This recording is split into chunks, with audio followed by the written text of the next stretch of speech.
and I think there certainly have been times like that, and I think that the first time would have been so we were newly married, and my grandfather had passed away, and so we had essentially put in separate living quarters for us at the house where my mom was with my grandmother. And that was fine at the time because, we were newlyweds and we were both starting our professional careers anyway, and it worked out for everybody. And I think the first crossroad for us was that, we had our first daughter, and we had another one on the way. And it was at that point where, we were faced with, the reality that the situation as it was heavily favored or did heavily favor my mother's situation at a cost to my situation. And I think that, there was two ways to go in a situation like that. We either, diverge and we focus on what's good for one, and I think the reality in looking back at my time as a 5-year-old, being able to calm her down, was that there's been a recognition that me being involved with her care was a good thing for her. So it was at that point when my young family was growing, that the scale was out of whack. And so we had to sort of find some equilibrium. And the equilibrium that we found was by moving. So we purchased our first home. And so essentially we flip-flopped. We went from being in a home where we were in a small portion, the basement suite, to we bought our first home and we modified the basement suite. So my mother was in the basement suite, which really was all she needed as far as space goes. And then my family was in, the rest of the home. And so that was certainly a time where it required us to sort of equalize and tip the scales. I think the other times are certainly along the way have been my mom's needs. So, when it was, whether it be work, mostly work for me, but certainly with the kids, and I use weekends as an example.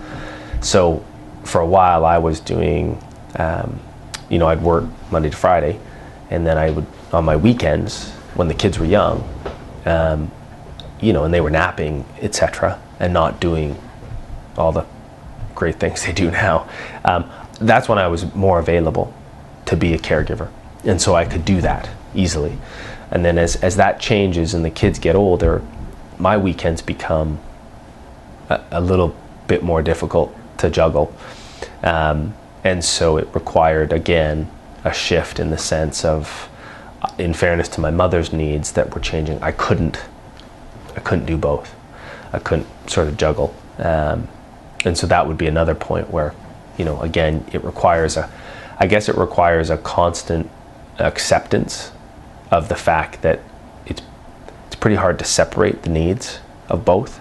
So, unless somebody tells me this, I think my mom is better off for having me in her care picture.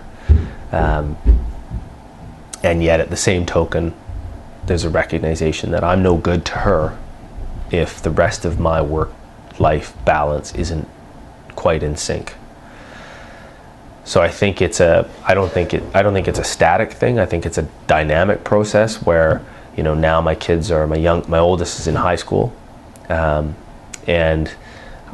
this year has been a whirlwind as far as adapting to different schedules, activities. Our youngest is now involved on a regular basis with extracurricular stuff, recreational activities, that require me to be involved, which means that now we've got to juggle the situation all over again. My wife this past year was diagnosed with breast cancer, And that's another fairly significant, point in the journey that requires some juggling. So I know that having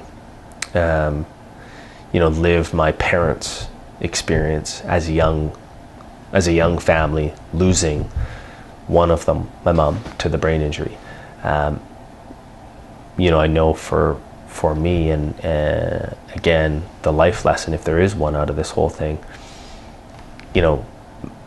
my mom would expect nothing short of me doing everything and anything I had to focus on my wife's treatment and care. Even if it meant that over the past year, I've been less able to do the one-on-one care. So it means we've had an uptick, if you like, in paid caregivers and other resources that we've brought in to support my mom's needs. Ultimately with the goal of trying to keep her life as, familiar and continuous as possible, right? But again, I think that's just, the great news is that my wife is fine, she's healthy, and we've kind of gotten past it, but it's not going to be the first time. It certainly hasn't been the first time, and it's not going to be the last time that balancing act, so to speak, of trying to keep the best interest of my mom and her needs, her immediate needs, in check with realistically what we're able to do for her, and yet also what I need to do for my family and my life commitments. It's an ongoing process, right?